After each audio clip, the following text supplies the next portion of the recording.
What's up guys, it's me Jeremy. Throughout the years, Riot created loads of really awesome champions, but every now and then something comes out that makes you wonder if maybe they took things just a little bit too far. As we go through the top 10 overloaded champion kits in League, we'll be measuring these champions by their utility, versatility, and the raw amount of tools that the champion has within their kit. And it is worth mentioning that just because a champion has an overloaded kit does not mean that they are overpowered. In fact, a lot of the champions on this list are reasonably weak right now, and are that way due to massive nerfs they have received as a result of their champion being overloaded. Anyways, let's get started. At number 10, we have Aurelia, and if we take a look at her kit, it's no surprise. With targeted crowd control, true damage, a great gap closer that is extremely versatile since it resets its cooldown on a kill, loads of sustain, and tenacity. Now, Aurelia is maybe a little bit weird for this list because when you play her, she doesn't always feel overloaded, because it's her passive of giving her so much sustain and the super strong passive that gives her tenacity up to as much as 40% that truly makes her overloaded. And because of her kit, she's been super strong for a really long time and has had loads of success at the competitive level. Next up at number 9, it's Nidalee. Any champion that has two forms is bound to have an overloaded skill set simply due to the fact that they technically have 7 abilities, and Nidalee is no exception. Her mobility shines out a lot since it can be both targeted and directional, as well as, let's not forget, her movement speed bonus from her passive, in addition to her traps that can be a great tool for vision, as well as her heal and the attack speed it gives, and percent missing health damage on her takedown, as well as her extremely high range and solid poke, and you're left with a pretty crazy champion. Unlike Aurelia, due to Nidalee's two forms giving her different skill sets, when you play her, she's a really good example of a champion that really feels overloaded, and pretty much all champions that have two forms feel like this too, since there's just so much to do in their kits, and Nidalee's been a fairly dominant champion over the years and has been successful for just about as long as I can remember. And at number 8, we have Rek'Sai. Ever since Rek'Sai was released, she's been a super strong jungle champion, and it's mostly due to the large amount of tools that her kit has to succeed. With an area of effect knockup, strong AoE damage for clearing camps, sustain through her Fury Bar, true damage, passive attack speed, a global teleport, and super good mobility and map movements, and let's not forget, a passive that gives her vision of all enemies near her in a huge radius, and it's no wonder that Rek'Sai has remained one of the strongest jungle picks in the game, and has dominated the meta quite effectively ever since her release. Now, Rek'Sai is actually kind of similar to Aurelia, and while she doesn't really feel super overloaded when you play her, it's the passives and the options that her kit creates that really make her truly overloaded. Next up at number 7, we have Yasuo. He's probably a prime example of a kit that is extremely complicated to understand and to play, mostly due to his passive and his Steel Tempest, and that's generally because those skills are really overloaded and essentially really complicated. And in turn, this kind of makes him feel really overloaded too, in having a shield to absorb poke damage, reduced cooldown on his Steel Tempest based on attack speed, a high range area of effect knockup that can also be in an AoE melee radius, as well as his ultimate being what is essentially a second knockup, and some crazy powerful dashes, especially when he's near a creep wave, and a wall that blocks all projectiles, not to mention the fact that he doesn't have to use mana. And with all of those tools, Yasuo has typically been quite a frustrating champion to play against, and although he isn't as strong as he used to be, mainly due to a huge amount of nerfs, he's still played every once in a while and has had a lot of success, mainly due to the fact that he's so overloaded. And at number 6, we have Azir. With his passive to give him a ton of attack speed, a slow, 2 knockups in his kit, a shield, super high ranges, and the ability to manipulate where his auto attacks are coming from,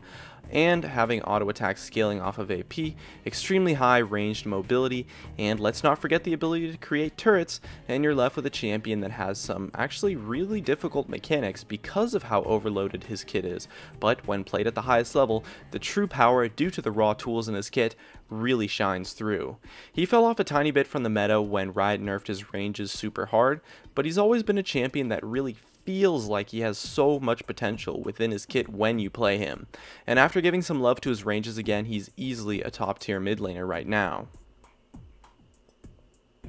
Next at number 5, it's Gnar. Once again, we have a champion who has 2 forms, essentially giving them 7 abilities, and with 2 slows, an AoE knockback, a stun, percent maximum health damage that gives him movement speed, strong mobility, passive attack speed or tankiness depending on his form, as well as not having to use mana for all of this, and having a huge attack speed passive, and we're left with a champion that is quite difficult to play, but has some crazy tools to work with, which as a whole really makes him feel like an overloaded champion when you play him. Gnar has seen loads of success at the competitive level, and even with some nerfs, he's definitely still a really viable option right now. Taking home number 4, it's Lee Sin. And although he isn't really in the meta anymore due to a boatload of nerfs, Lee Sin completely defined the jungle meta for just about 2 solid years. And with insane mobility on 2 spells, percent missing health damage, lifesteal and spell vamp, a great shield, and an AoE slow that also gives vision on the targets, and an area of effect knockup that is targeted, not to mention the fact that he doesn't use mana and his passive gives him huge attack speed and energy, as well as the fact that his cooldowns are quite low and we're left with quite an overloaded champion. His kit used to be a small amount more overloaded as well, with things like Armor Shred, and so the nerfs actually hurt him a decent amount, and when he was strong, he was like a crazy champion, and the fact that he essentially has 7 abilities as well certainly helps him a lot. And overall, his kit is extremely dynamic and gives you loads of versatility and tools to make plays in your game. And at number 3 we have Jace, and as a champion with 2 forms, it's no wonder that he has quite an overloaded kit. But with an area of effect movement speed gate, crazy high ranges and poke, the ability to get maximum attack speed with his W, a slow on his Q, a knockback and percent max health damage on his E, armor and magic shred, as well as bonus damage and movement speed whenever he changes forms, as well as a gap closer and mana regen in his melee form, and some extra tankiness, and it's no wonder that it took Riot pretty much a whole season of nerfing this guy for him to finally fall off the meta. He's finally starting to come back now a tiny bit that he's getting some buffs, but he's had more than his fair share of dominance in the competitive scene.